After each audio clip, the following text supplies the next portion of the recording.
Greetings to all of you. In today's session, we are going to start with the intermediate chemistry, which is helpful for international platforms if you are aspiring for any entrance examination or competitive exam on the international floor. In addition to that one, India level JEE advanced and JEE mains examination for technical stream entrance into IITs and NITs. And Telangana EAMCET, Andhra Pradesh EAMCET for engineering entrance examinations in the statewide. In addition to all these, if you are aspiring for any government jobs, career opportunities, so if you are preparing for competitive examinations, in that stream also the kind of discussion will be very much helpful. The content whichever provided in this will be retrieved from the previous year question papers, and accurate, deliberated explanation is provided to you. That kind of session will be very much helpful to reach your destination, what you're aspiring for. Let's enter into our question number 1. It is purely related with the IUPAC nomenclature of the given organic compound. What will be the rules which are given in order to name the given organic compound? If this is the case, where you can see 1, 2, 3, 4, 5, 6 carbon chain length. Whenever 6 carbon chain length is there, and if you observe, second carbon is having OH, and from this right hand also you can find second carbon is having CH3. And what will be the direction of numbering we have to identify? So if you see this, OH will get the higher priority over CH3. That's why we have to start numbering in this direction, left to right. So that numbering will be started from CH3. So 1, 2, 3, 4, 5, 6 will be the accurate ascending order of the numbering for given organic compound as per IUPAC, International Union for Pure and Applied Chemistry. Right. So in this, OH is resided in the second carbon, and third carbon is having double bond over here, and fifth carbon again having methyl side chain. So that root word, parent word will become 6 carbon longer one, so that we can say hexa. And on third carbon we have double bond, so that 3 can be assigned over here. Fifth carbon is having methyl, and here the main functional group over here will be hydroxy, so that it will be the secondary suffix. Prefix will be taken as a substituent, that is methyl at the fifth position. 5-methyl is taken as the prefix over here, and parent chain will be 6 carbon hex will be given.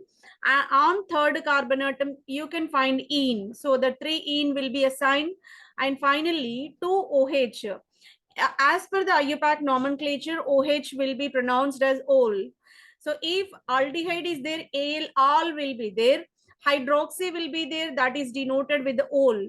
Right? 2 ol will be given. In that, prefix will be methyl, root word will be hex, primary suffix will be ene, and secondary suffix will be ol. This is the way the final IUPAC name of the given organic compound is 5-methyl hex 3-2-ol. This is the way IUPAC nomenclature is provided. Some other example is also provided to us. Here CH3, CH, CH3, CHOH, and CH3 will be there. In this, you have to go for the longest chain as the parent chain, so that 1, 2, 3, 4, or else 1, 2, 3, 4. Both are identical only because methyl will be the side chain over here, and another hydroxy will be there. On which carbon hydroxy is resided? On second carbon. So the 2-ol will be the secondary suffix over here. And the third carbon is having methyl. 3-methyl will be taken as a prefix. And root word will be parent chain will be 4 carbon. We can say bute.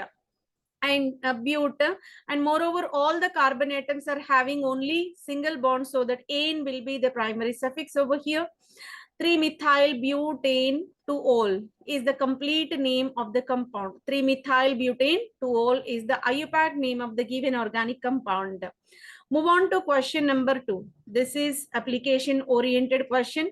In our daily life, how can we apply our chemistry? So this is the importance of chemistry in our daily life.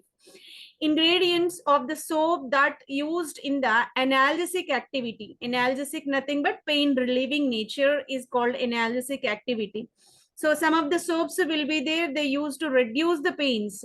So the components required are organic oleo is required, menthol is required, eucalyptus is required, Eucalyptus globulus is required, Rose marinus, officinalis is also required. All of them is the correct answer. For this question number 2, all these ingredients are essential which used to relieve the pain, right? Organic oleo is having the property to relieve the pain. Menthol is the kind of medicinal plant. From that also we can get the extract. Eucalyptus oils also having the property to relieve the pains. Rose marinus, officinalis also having tendency to reduce the pains. So that all these ingredients are collectively used to work as analgesic agents and can be culminated in the soap manufacturing. If you see this, so many kind of pain relieving soaps are available, and whenever any kind of muscular or else joint pains or else any bone fractures or else any kind of stress, so many kind of reasons will be there in order to get the pains. So in order to relieve from all these, the ingredients are oleo, distilled water, and mentha piperita oil, eucalyptus globulus oil, and rosemary officinalis called rosemary oil, and citric acid is the kind of lemon juice. So these many kind of ingredients can be taken in order to relieve the pain. So all together are useful. For question number 2, all together we have to answer. Then question number 3, among the following alkaline earth metal halides, one which is covalent and soluble in organic solvents, right? So here already we are aware that ionic compounds are more susceptible to dissolve in water, that is a polar solvent, and the covalent compounds are more susceptible to dissolve in organic solvents. But here the peculiarity is alkaline earth metal halides were taken. So calcium chloride, strontium chloride, magnesium chloride, beryllium chloride, all these are the part of alkaline earth metals. Alkaline earth metals are resided in second main group of S block. In the periodic table, you can find S block, P block, D block, and A block. In that S block, we have two main groups. Main group number 1, main group number 2. Main group number 1 is called alkali metal. Main group number 2 is called alkaline earth metals. All these are the part of alkaline earth metals only, and they are having halides. Calcium chloride, strontium chloride, magnesium chloride, beryllium chloride, all these are halides only. But though all these are halides, among all, one of the halide is considered to be a covalent in nature. Being it is a covalent soluble in organic one, that to be depicted. According to this one, beryllium chloride is the covalent in nature, covalent compound, and is soluble in the organic solvents. What could be the reason is beryllium chloride is, let's see how can we continue with what could be the reason behind beryllium chloride is regarded as a covalent compound. If you observe all the alkaline earth metals, it will be started with beryllium, magnesium, calcium, strontium, radium. That will be the order. In that, smallest element, smallest metal among all the alkaline earth metals are beryllium only. So that beryllium plus 2 is still smaller in size. Whenever size of this beryllium cation, dipositive cation is smaller, and it is having high charge density. Being it is having high charge density, so having stronger polarizability towards the chloride ion, and that able to give the partial covalent character in this beryllium chloride. If you go with magnesium, lesser tendency to discharge the electrons of chloride, because magnesium plus 2 is the bigger in size, larger in size. As we are descending in any main group, size of the ions gradually increases. That's the reason why beryllium chloride is said to be covalent and magnesium chloride is regarded as ionic in nature. This is the reason why we can say beryllium chloride, being smaller cation, higher the polarizability towards the chloride, and it able to give the covalent bond among beryllium and chlorine, and the remaining else are said to be ionic in nature.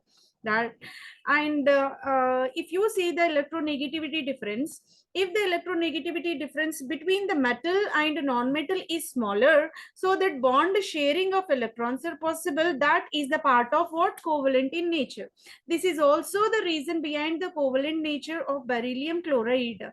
Electronegativity of beryllium is 1.6, chloride will be 3.2. So that this is also the kind of reason peculiarity among covalent nature between metal and non-metal. And beryllium chloride existing in this polymeric nature. So this is regarding the entire discussion why beryllium chloride is said to be a covalent and consequently soluble in organic solvents only. So for question number 3, option number 4 is the right answer. Let's move on to question number 4. Which of the following polymer is prepared by addition polymerization? Right? So polymer synthesis is possible basically by 3 methods. One is called addition, second is called condensation, third is called coordination polymerization. Right? 3 methods are there. So among all, addition polymerization is most common whenever monomer is accompanied by unsaturated double bonds or triple bonds. The compulsory condition for the addition polymerization is any monomer should be accompanied by double bond or triple bond, so that addition of monomers are possible. And whenever go with the condensation, any monomer with the active functional groups got condensed by the removal of water or else any ammonia, small groups will be discarded. Byproduct will be discarded in addition to the polymer formation. That's the reason why if you go with addition polymerization, so among all 3 compounds will be generated by condensation except Teflon. Teflon is the part of addition polymerization. Teflon is the polymer generated by taking tetrafluoroethene as a starting monomer, which got addition polymerized to give the polytetrafluoroethylene. In general, we can say Teflon. Teflon coating is most prominent at household what utensils, so that we can say scratch proof coatings will be there. They can be synthesized by Teflon only, and they can be used. Teflon coating also used in automobiles for anti-rusting coating. So that also we can use Teflon, and that is synthesized by addition polymerization method, right? And next is about if you go with another like nylon. Nylon is the polymer obtained by adipic acid and hexamethylene diamine. Here, if you observe, another byproduct also formed. Nylon is the condensation polymer formed by carboxylic acid and amine. So that here byproduct is water, and we will get this kind of polymer, so that it is condensation. If you go with Novolog is the bakelite. If you see the switchboards, electrical switchboards, they are made up of this bakelite only, where you can see phenol and monomethyl alphenol when taken, they got condensed, so that you can find here water. Water is generated. If byproduct is there, we can say that is the kind of condensation. So that Novolog. So within the options they provided with nylon, Novolog, Dacron. So we are going with one by one. Nylon is the condensation polymer of adipic acid and hexamethylene diamine. If you see the bakelite or Novolog, where you can see phenol, monomethyl alphenol, so that byproduct you can see. Hence we can say it is also the part of condensation. And go with terephthalic acid and ethylene glycol got condensed by the removal of water, and you can find the ester, polyester. Polyester is called Dacron, terylene. So here also removal of water as the byproduct, so that we can say condensation. Among all, only the probability is Teflon, where you can find the addition polymerization. For question number 4, option number 1 is the correct answer. Move on to question number 5. Correct IUPAC name of the compound given under is. క్రింద ఇవ్వబడిన సమ్మేళనం యొక్క సరైన IUPAC నామం ఏంటి? So this is the compound of benzene, where you can find NO2 called nitro, Br called bromo, C2H5 called ethyl. These many functional groups are there. What could be the priority? If you see this, the correct name will be 2-bromo, 1-ethyl, 4-nitrobenzene. Higher priority is given for carbon over bromo over nitrogen. So that numbering will be started from this carbon atom. 1, 2, 3, 4, 5, 6. This is the way we have to go for numbering. And after giving numbering, if you want to write, we have to add alphabetical order to write the sequence. Bromo B will come first over ethyl E. That's the reason why we have to start with the 2 bromo. At second carbon we have bromo, so the 2 bromo. And first carbon is having ethyl, 1 ethyl. And fourth carbon is having nitro, 4 nitro. And the skeletal moiety will be benzene. The final IUPAC name is 2 bromo, 1 ethyl, 4 nitrobenzene is the complete name. So this is the way we have to give the naming for the organic compounds. And the last question of the session for the day, in which of the following hyperconjugation is not possible? Hyperconjugation, inductive effect, resonance, all these are the parameters, isomeric effect, electromeric effect, all these are the parameters which are used to denote the stability of the given organic compound. So here is the term called hyperconjugation. That hyperconjugation is not possible. Which compound that we have to depict? ఈ క్రింది వాటిలో దేని యందు అతి సంయుగ్మము వీలు కాదు. Hyper conjugation is called అతి సంయుగ్మం. So where you can't find that kind of hyper conjugation, in the option number 1 where you can find tertiary butyl is there, tertiary butyl benzene we can say, in this hyperconjugation is not possible. First of all, we have to see what is meant by hyperconjugation, what is the essential condition for hyperconjugation, and what happens if hyperconjugation is there in the compound. Let's go with that. Hyperconjugation is nothing but whenever any double bond or else any functional group or intermediate having adjacent carbon with hydrogens called alpha hydrogen atoms. Very important to remember, alpha hydrogens. Alpha hydrogen may beside a pi bond or else any functional group or any intermediate. That alpha hydrogens are susceptible to participate in a sigma bond delocalization with the double bond, so that conjugation is possible, and which in turn increase the stability of the molecule. More the hyperconjugative structures, more will be the stability. More the alpha hydrogens, more will be the hyperconjugative structures, right? So if you see this, actually pi bond only delocalized in general, but in peculiar way, sigma bonded electrons only having alpha hydrogen atoms are having tendency to participate sigma bond in the delocalization. This is also called as no bond resonance. No bond resonance, so that this sigma bond is able to generate the double bond over here, so that it used to generate the kind of delocalized structure which is called hyperconjugation.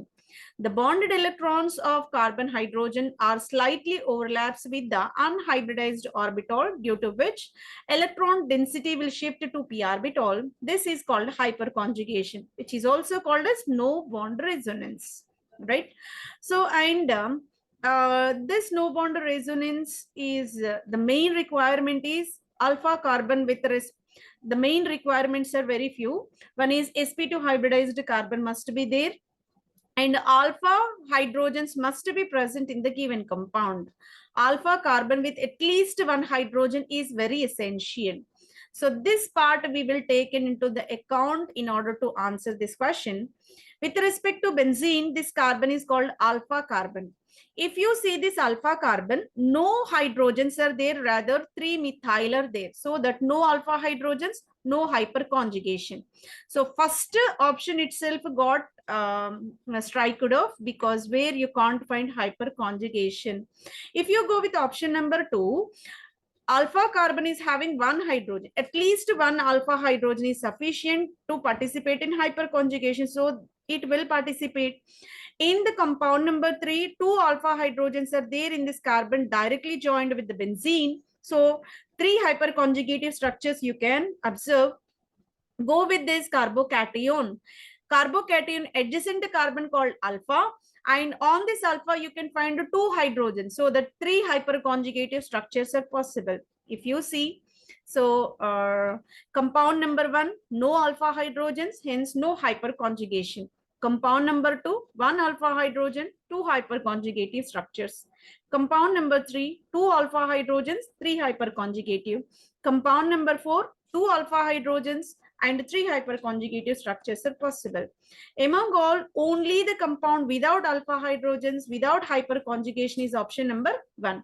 For question number 6, option number 1 is the correct answer. By this, we completed the entire session with the detailed explanation and what could be the reason to choose the compound as the correct answer and what is the reason to discard the remaining options. Everything got detailedly explained to you. Hence, I will assure for that you definitely crack the exam whichever you are aspiring for if you go seriously through this series of videos.